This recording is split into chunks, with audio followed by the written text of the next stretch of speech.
Pernahkah kamu merasa tubuhmu tiba-tiba lemas, hanya karena memikirkan sesuatu yang belum tentu terjadi? Pernahkah kamu merasa dadamu sesak ketika mengingat masa lalu? Atau mungkin kamu pernah merasa lebih kuat, lebih ringan, lebih percaya diri hanya karena seseorang mengatakan bahwa kamu mampu? Itulah kenyataan yang sering tidak kita sadari. Tubuhmu mendengar pikiranmu. Setiap kata yang kamu ulang di dalam kepala, setiap kekhawatiran yang kamu pelihara, setiap harapan yang kamu yakini, semuanya meninggalkan jejak di tubuhmu. Pikiran bukan sekadar suara yang lewat di kepala. Pikiran adalah perintah, dan tubuh mendengarkannya. Ketika seseorang terus berkata, "Aku capek hidup seperti ini," tubuh mulai kehilangan tenaga. Ketika seseorang terus berkata, "Aku tidak sanggup," tubuh mulai menurunkan keberaniannya. Ketika seseorang terus memikirkan kegagalan, tubuh mulai bersiap untuk menyerah bahkan sebelum mencoba. Sebaliknya, ketika seseorang berkata, "Aku bisa belajar," tubuh mulai membangun kekuatan. Ketika seseorang berkata, "Aku akan bangkit," tubuh mulai menyalakan harapan. Ketika seseorang berkata, "Aku belum berhasil, tapi aku belum selesai," tubuh mulai bergerak lagi. Inilah hubungan yang luar biasa antara pikiran dan tubuh.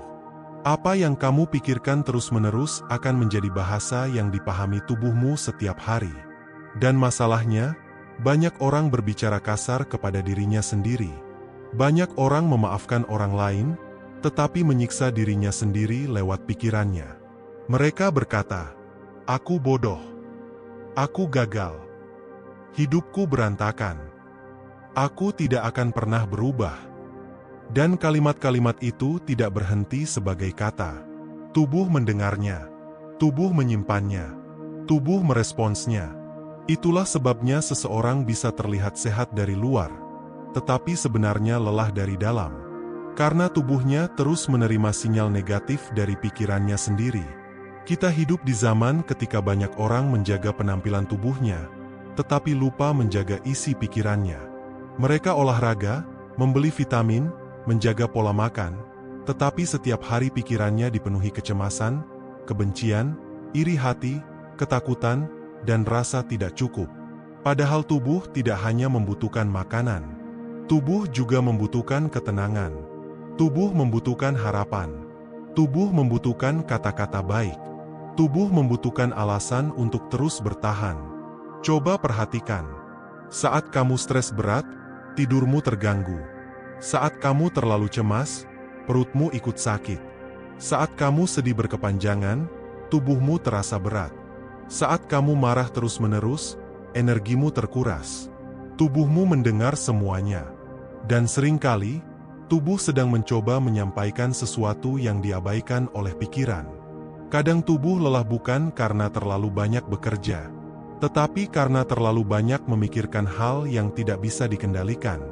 Kadang tubuh sakit bukan hanya karena aktivitas, tetapi karena emosi yang dipendam terlalu lama. Kadang tubuh kehilangan semangat bukan karena kurang kemampuan, tetapi karena terlalu lama hidup dalam kalimat negatif. Inilah mengapa penting untuk memperhatikan apa yang kita katakan kepada diri sendiri, karena dirimu selalu mendengarkan. Bayangkan jika setiap hari kamu hidup bersama seseorang yang terus menghina dirimu, yang terus mengatakan bahwa kamu tidak berguna, yang terus mengingatkan kegagalanmu, yang terus meragukan kemampuanmu. Pasti kamu lelah. Masalahnya, banyak orang menjadi orang itu bagi dirinya sendiri. Mereka menjadi musuh di dalam kepalanya sendiri. Padahal dunia sudah cukup keras. Mengapa kita masih menambah luka dari dalam diri sendiri? Mulai hari ini, berhentilah berbicara kepada dirimu dengan cara yang tidak akan kamu lakukan kepada orang yang kamu sayangi. Kalau kamu tidak tega menghancurkan semangat sahabatmu, jangan hancurkan semangatmu sendiri. Kalau kamu bisa memotivasi orang lain untuk bangkit, kamu juga pantas mendapatkan kata-kata itu. Kamu bukan mesin. Kamu manusia. Dan manusia membutuhkan dukungan, termasuk dukungan dari dirinya sendiri. Ada banyak orang yang sebenarnya punya kemampuan luar biasa, tetapi kalah sebelum bertanding karena pikirannya sudah menyerah lebih dulu. Mereka belum mencoba, tetapi sudah berkata tidak mungkin. Mereka belum bergerak, tetapi sudah takut gagal. Mereka belum memulai, tetapi sudah membayangkan kehancuran. Tubuh akhirnya mengikuti arah pikiran itu. Karena pikiran adalah kemudi, dan tubuh adalah kendaraan. Jika kemudinya terus diarahkan ke ketakutan, tubuh akan berjalan menuju ketakutan. Jika kemudinya terus diarahkan ke harapan, tubuh akan bergerak menuju harapan. Ini bukan tentang berpikir positif secara palsu. Ini bukan tentang berpura-pura bahagia setiap waktu. Ini tentang menyadari bahwa apa yang kita ulang di kepala akan memengaruhi hidup kita. Kita tidak bisa mengontrol semua keadaan. Tetapi kita bisa belajar mengontrol cara kita berbicara kepada diri sendiri. Ketika gagal, jangan berkata, "Aku memang tidak berguna." Katakan, "Aku sedang belajar." Ketika jatuh, jangan berkata, "Hidupku selesai." Katakan, "Aku sedang mencari jalan baru." Ketika kecewa, jangan berkata, "Aku tidak akan pernah bahagia." Katakan, "Aku sedang melewati masa sulit." Perhatikan bedanya. Kalimat yang berbeda menciptakan energi yang berbeda. Dan energi yang berbeda menciptakan tindakan yang berbeda. Tubuhmu mendengar pikiranmu. Itulah sebabnya orang yang penuh harapan sering memiliki daya tahan lebih kuat. Bukan karena hidup mereka lebih mudah, tetapi karena pikiran mereka tidak terus-menerus meracuni tubuhnya sendiri. Kita harus memahami bahwa pikiran yang sehat bukan berarti tidak pernah sedih. Pikiran yang sehat adalah pikiran yang tidak tinggal terlalu lama di tempat gelap. Sedih itu manusiawi. Takut itu manusiawi. Kecewa itu manusiawi. Tetapi jangan menjadikan emosi sementara sebagai identitas permanen. Jangan berkata, "Aku gagal." Lebih tepat berkata, "Aku pernah gagal." Karena satu kegagalan bukan identitas. Satu kesalahan bukan akhir. Satu penolakan bukan penentuan masa depan. Banyak orang hebat pernah jatuh. Banyak orang kuat pernah menangis. Banyak orang sukses pernah merasa tidak cukup. Perbedaannya, mereka tidak membiarkan pikirannya menjadi penjara. Mereka belajar berbicara ulang kepada dirinya sendiri. Mereka belajar membangun dirinya dari dalam. Karena semua perubahan besar dimulai dari percakapan kecil di dalam kepala. Seseorang yang terus berkata, "Aku akan mencoba lagi," sedang membangun masa depan. Seseorang yang terus berkata, "Aku masih punya kesempatan," sedang menyalakan energi baru. Seseorang yang berkata, "Aku tidak sempurna, tapi aku terus bertumbuh," sedang memberi ruang bagi dirinya untuk hidup. Tubuh mendengar itu. Tubuh merespons itu. Tubuh mengikuti itu. Ada alasan mengapa orang yang hidup penuh dendam sering terlihat cepat lelah. Karena tubuh membawa beban emosi. Ada alasan mengapa orang yang hidup penuh rasa syukur terlihat lebih damai. Karena pikirannya memberi ruang tenang bagi tubuh. Rasa syukur bukan berarti hidup selalu mudah. Rasa syukur berarti kita masih mampu melihat cahaya di tengah gelap. Dan itu penting. Karena pikiran manusia cenderung fokus pada kekurangan. Kita sering lupa menghargai apa yang masih kita punya. Kita terlalu sibuk melihat yang hilang sampai lupa melihat yang masih tinggal. Padahal setiap kali kita bersyukur, tubuh menerima sinyal bahwa hidup masih layak dijalani. Saat kamu bangun pagi dan berkata, "Aku masih diberi kesempatan," tubuh mendengar harapan. Saat kamu berkata, "Aku akan melakukan yang terbaik hari ini," tubuh mendengar semangat. Saat kamu berkata, "Aku mungkin belum sampai tujuan, tapi aku bergerak," tubuh mendengar keberanian. Dan keberanian itu penting, karena hidup tidak selalu memberi kepastian. Kadang kita harus tetap melangkah meski belum tahu hasilnya. Kadang kita harus tetap percaya meski belum melihat jalannya.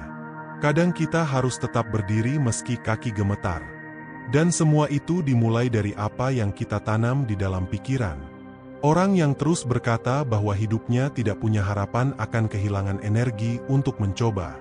Tetapi orang yang berkata, "Mungkin jalannya sulit, tapi aku belum menyerah," masih punya kekuatan untuk bergerak. Kita harus berhati-hati dengan apa yang kita konsumsi setiap hari. Bukan hanya makanan, tetapi juga informasi.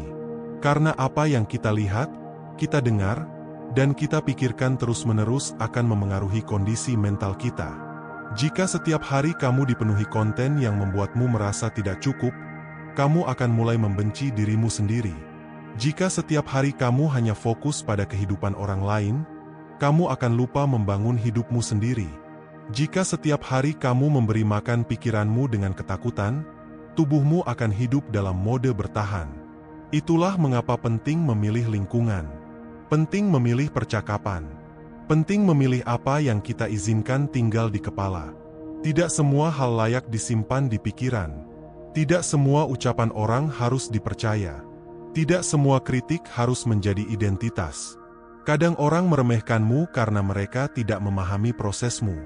Kadang orang meragukanmu karena mereka sendiri takut mencoba.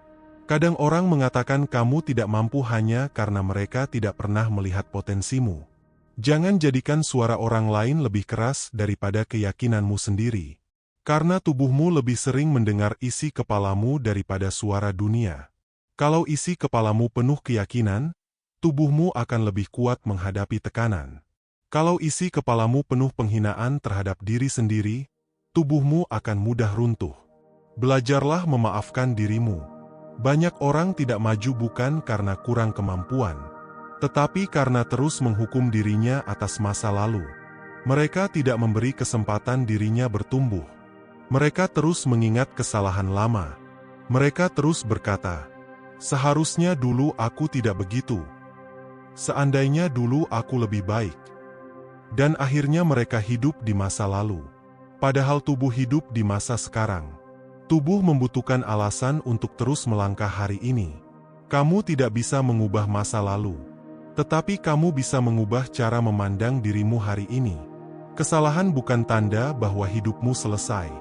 Kesalahan adalah tanda bahwa kamu manusia. Dan manusia belajar.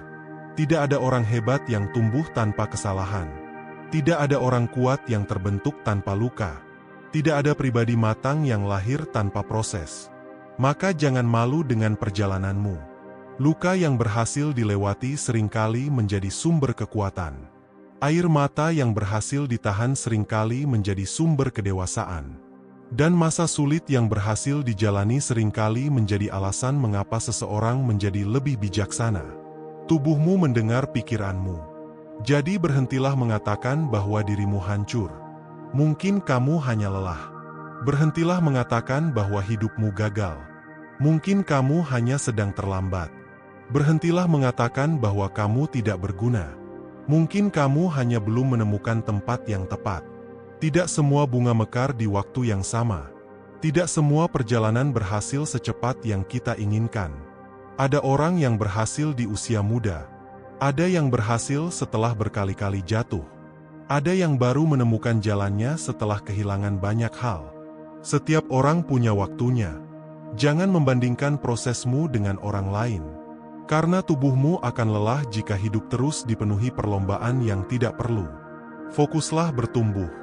Fokuslah memperbaiki diri. Fokuslah menjadi lebih baik dari dirimu yang kemarin. Kemajuan kecil tetap kemajuan. Satu langkah kecil tetap lebih baik daripada diam. Satu perubahan kecil tetap berarti. Dan tubuhmu akan merasakan itu. Saat kamu mulai tidur lebih teratur. Saat kamu mulai berbicara lebih baik kepada diri sendiri. Saat kamu mulai mengurangi overthinking. Saat kamu mulai memberi waktu untuk beristirahat. Saat kamu mulai menerima bahwa dirimu juga manusia. Tubuhmu akan berterima kasih. Karena selama ini mungkin tubuhmu sudah bekerja terlalu keras untuk menahan semua beban pikiran. Ada orang yang terlihat kuat, tetapi sebenarnya kelelahan karena terlalu lama memendam semuanya sendiri. Mereka tersenyum di depan orang lain, tetapi pikirannya penuh perang. Kalau itu dirimu, dengarkan ini. Kamu tidak harus selalu kuat. Kamu tidak harus selalu terlihat baik-baik saja. Kamu boleh beristirahat. Kamu boleh menangis. Kamu boleh meminta bantuan. Karena menyembuhkan diri bukan tanda kelemahan. Itu tanda keberanian. Dan terkadang langkah paling kuat yang bisa dilakukan seseorang adalah mengakui bahwa dirinya lelah. Tubuhmu mendengar pikiranmu. Maka jangan terus-menerus mengancam dirimu dengan ketakutan. Jangan terus-menerus hidup dalam bayangan terburuk. Karena banyak hal yang kita takutkan sebenarnya belum tentu terjadi. Tetapi tubuh sudah terlanjur stres memikirkannya. Belajarlah hadir di hari ini. Tarik napas. Lihat sekelilingmu. Masih ada hal baik. Masih ada kesempatan. Masih ada orang yang peduli. Masih ada harapan. Hidup mungkin belum sempurna. Tetapi bukan berarti semuanya buruk. Kadang kita hanya terlalu fokus pada apa yang kurang. Padahal hidup juga dipenuhi hal-hal yang layak disyukuri.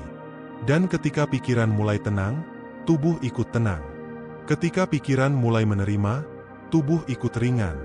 Ketika pikiran mulai percaya, tubuh ikut bergerak. Jangan meremehkan kekuatan kata-kata yang kamu ucapkan kepada diri sendiri. Karena kata-kata itu bisa menjadi racun, atau menjadi obat, bisa menjadi penjara, atau menjadi jalan keluar, bisa menghancurkanmu perlahan, atau membangunmu sedikit demi sedikit. Mulai malam ini, mulai hari ini, mulai setelah mendengar ini, cobalah berbicara lebih lembut kepada dirimu. Saat gagal, katakan, "Aku belajar." Saat takut, katakan, "Aku tetap melangkah." Saat lelah, katakan, "Aku beristirahat, bukan menyerah." Saat kecewa, katakan, "Aku masih punya masa depan." Dan saat hidup terasa berat, katakan, "Aku mungkin belum sampai tujuan, tapi aku tidak berhenti." Karena selama kamu masih hidup, selalu ada kemungkinan baru. Selalu ada kesempatan memperbaiki. Selalu ada peluang bertumbuh. Selalu ada harapan. Tubuhmu mendengar pikiranmu. Jadi pastikan apa yang kamu ulang setiap hari bukan hanya ketakutan, tetapi juga harapan. Bukan hanya kegagalan, tetapi juga kemungkinan. Bukan hanya luka, tetapi juga penyembuhan. Karena hidup tidak hanya dibentuk oleh apa yang terjadi kepadamu. Hidup juga dibentuk oleh bagaimana kamu berbicara kepada dirimu saat menghadapi semuanya. Dan mungkin, perubahan terbesar dalam hidupmu tidak dimulai dari dunia luar.